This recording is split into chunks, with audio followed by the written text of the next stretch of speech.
Bonjour Brigitte. Bonjour. Je suis un petit peu chamboulée. Alors j'ai des petites questions à te poser. J'essaye de pas faire des questions un peu trop bateau. La première, ce serait quel doublage t'a le plus touché émotionnellement? Beaucoup en fait, j'ai eu beaucoup de chance. T'es très investie. Je suis très investie. Non mais aussi j'ai eu beaucoup de chance dans les rôles qu'on m'a donnés, toi quand t'as un petit Gohan. Je connais pas vous. Où il est mon papa? Et puis là, récemment, il y a Rankin of King. Oui. Arrêtez, c'est un abracrodé.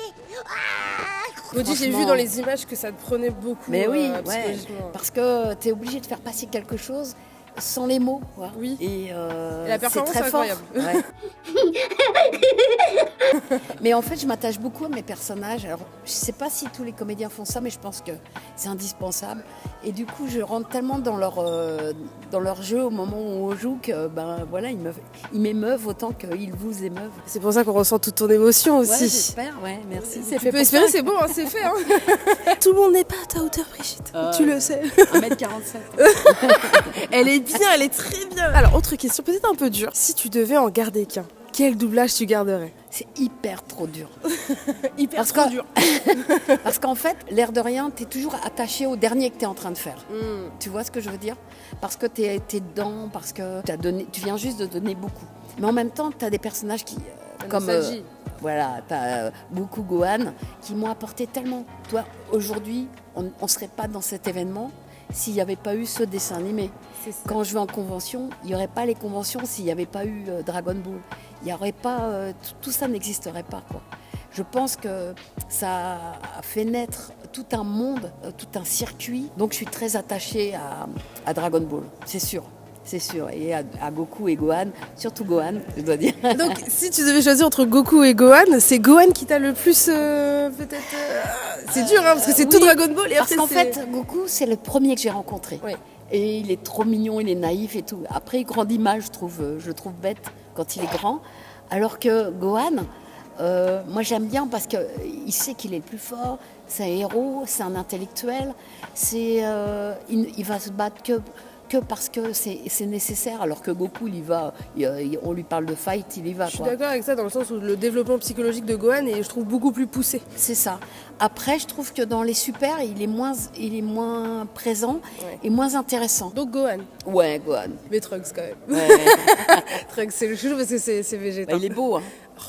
Il est beau. Il est beau, Trunks. Pour toi, quelle est la différence majeure entre quand tu doubles quelque chose, on va dire, entre guillemets, d'occidental et les animés japonais? Qui est le plus différent, en fait, c'est le rythme. Okay. Dans les animés japonais, c'est hyper rythmé, c'est très en couleur. Les sentiments sont décuplés. Quand tu pleures, tu pleures avec des bouches grandes comme ça. Quand tu aimes, toi. Alors que nous, on est plus réservé, en fait. Ouais. Et donc, le rythme est moins rapide. On prend plus de temps pour exprimer les choses. C'est rigolo. C'est marrant parce que normalement on est beaucoup plus dans l'émotion. Chez les occidentaux, ils sont beaucoup plus réservés normalement les japonais, mais à travers les animés, c'est décuplé en fait. C'est ça, parce qu'en fait, souvent c'est parti un peu de leur culture du kabuki. Oui. Et au kabuki, moi je suis allée voir là-bas quand je suis allée à Tokyo. En fait, les comédiens sur scène, pour te dire je t'aime, il faut je t'aime. Tu vois, c'est un truc. Si tu étais à côté, tu pourrais pas le dire. Non. On pourrait pas jouer comme ça. Quand il y a de la haine, c'est de la haine, mais à fond, etc. C'est surjoué. C'est surjoué. Ouais. C'est presque.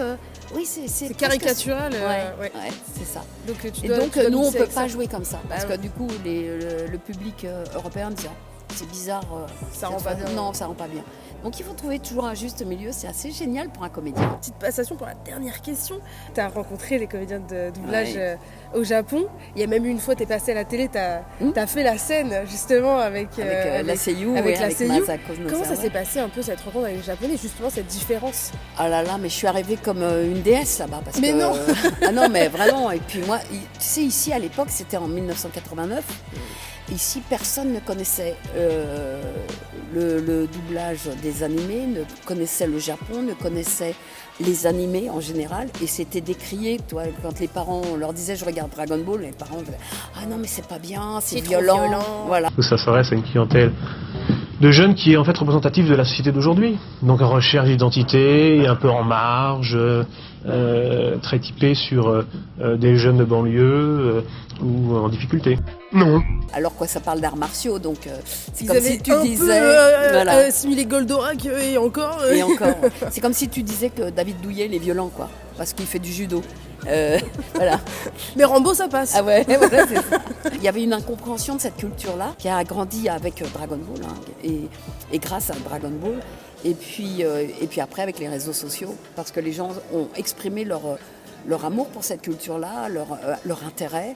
Et ça a suscité plein de gens qui sont mis à dessiner, à parler japonais, tu vois, On les a vus. être youtubeurs, parler Oui, de tout ça. Non mais c'est trop génial. Et du coup, au Japon, t'es arrivée comme une déesse, quoi. Donc là-bas, je suis arrivée et ils pensaient que j'avais le statut de Masako. Sauf que je leur dis, dans mon pays, personne ne me connaît en fait. Je suis une comédienne dans les studios et dans les studios, il fait tout noir et c'est tout, quoi. Ouais. Ils étaient hyper interloqués, quoi. Ils Surpris, disaient, c'est bizarre. Mais par contre, eux, ils m'ont reçue mais comme une princesse. J'étais vraiment une princesse sur terre. どうぞウェルカムブリジットさんと野沢雅子さんでございますどうもお二人がつまり Ça a dû être incroyable. Ah, c'était génial. J'étais même partie sans appareil photo, tu vois. Je pensais pas avoir une culture aussi étrange, toi, et étrangère, comme on dit.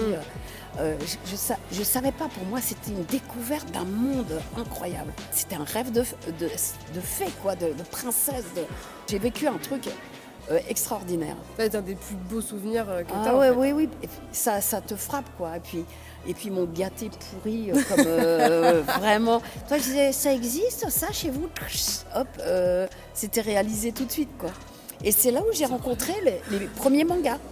Ok. Ils m'ont dit, mais tu sais, en fait, Dragon Ball, C'est un c'est manga. pas un film, c'est un manga. T'avais Un pas. manga papier, je regardais.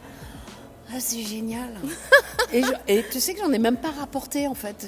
J'ai même pas pensé à... Je suis débile, hein.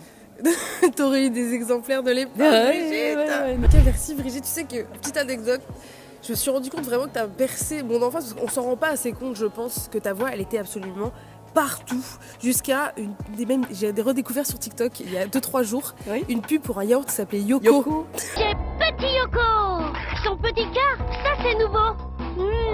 Yoko, c'est dans la poche. Mais genre j'ai revu, je fais, mais elle était vraiment partout, genre elle a bercé toute mon enfance, les pubs, les dessins animés, Ah ouais, tous puis les je mangas, faisais c'était partout. J'ai annoncé les programmes télé et tout ça. Je crois qu'il y avait une fille Bonne qui nuit les avait petits. fait... Bonne nuit les petits. Il y avait une fille qui avait fait C'est pas Brunel et Nicolas. Non, ne descends pas. Y a pas besoin. un mémoire justement sur la télévision et elle m'avait dit, en fait, vous êtes la plus grande star de la télévision Ah, mais oui. française parce qu'on vous entend mais toute la journée. Je pense que vous avez bercé toute la génération 90-2000, C'est dingue, hein. mais vraiment, vous êtes comme une maman en fait. Vous étiez là pour nous du enfants. début à la fin. Ah oui, c'est triste. Mélissa ne pourra pas te donner de sucre. En tout cas, merci beaucoup, ça super, me fait merci. trop plaisir. Merci. Merci d'avoir répondu aux questions. Merci. Et longue vie à toi, Brigitte. Et merci. Et puis, retrouvez-moi sur ma chaîne YouTube. C'est important.